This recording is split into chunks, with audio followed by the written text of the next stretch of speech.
So I'm building this sheep wagon body, and it had this old tripod, kind of a travoy type undercarriage under it. This is the undercarriage that I preserved maybe about a year ago that needs to go under this carriage. Well, I brought it into the shop, but it's kind of plugging me up. I've got this Smith Manufacturing manure spreader going. I've got the front axle on my bench, my table saw. So I need to get this body on this undercarriage so I can kind of see if it's going to fit up correctly. This body never went on this undercarriage, so I want to make those adjustments and kind of get a feel for that before I get too far along on putting this body together.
Well, now that I've got it set down, I need to make sure everything clears.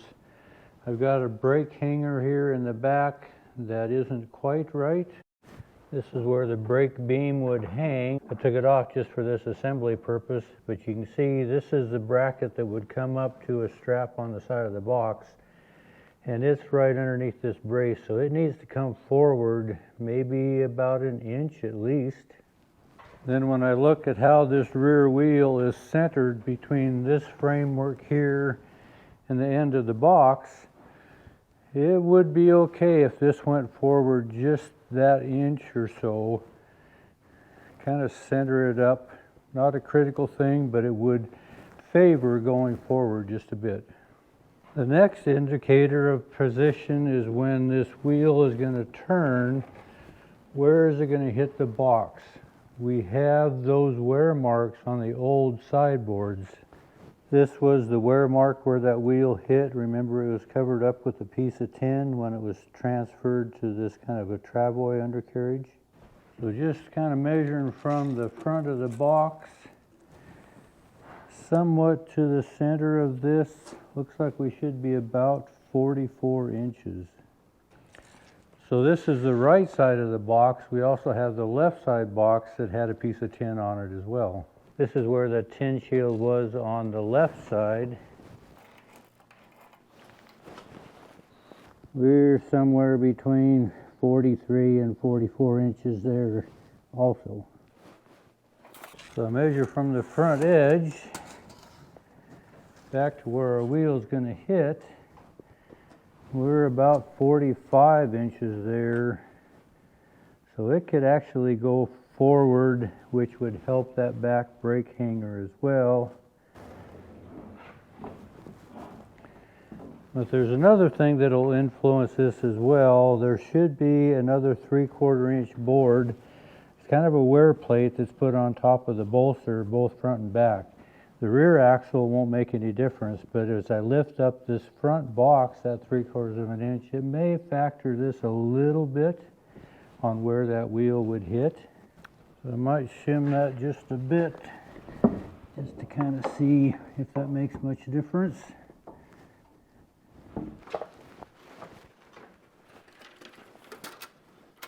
We'll steer closer to 45, so I'm going to move this whole box back, or the undercarriage forward, about an inch.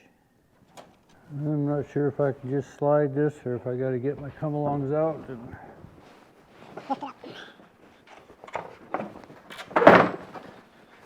Well, that was enough to make this brake hanger clear. Check my front turn. That puts us right in that 43.5 to 44 inch area. That'll work well. As that one wheel goes back and hits the box, we're going to clear the corner of the box here. So that's good. So you know, most of the time I build the undercarriage and then the bodies separately, and then when they're all finished I lift up the body and assemble everything. Well, a sheep wagon has such a tall canopy to it that it interferes with my overhead frame to hoist it up. So in order to do what I just did to an undercarriage with a body that's already finished, I have to take it off the wheels to lower my gear and then bring it up to put my wheels back on. So this time I'm just going to go ahead and finish building this body on top of the gear. This position I think is acceptable where it is at. I'll go ahead and put my boards underneath. They're called a sandboard. They're a wear plate so that they take the wear of the movement of the bolsters, both front and back, and then there's cleats on the back that keep this whole body in position. And now, having the body on this old undercarriage that we preserved, I'm kind of liking the effect of this older, weathered looking wood on top of this old gear.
Well, this pretty much locks the box in place on this running gear. The sandboard and cleats on the back axle actually keep this box from shifting forward and backward, and the biggest part of that is when the brake is applied, that it doesn't shift the box. I only needed a cleat on the back side of the sandboards on this front axle just to keep that front bolster from shifting a little bit. Prevents the wear and tear on the side of the box. So anyway, this is kind of a pre-fit onto the undercarriage with this box. I think it's going to work.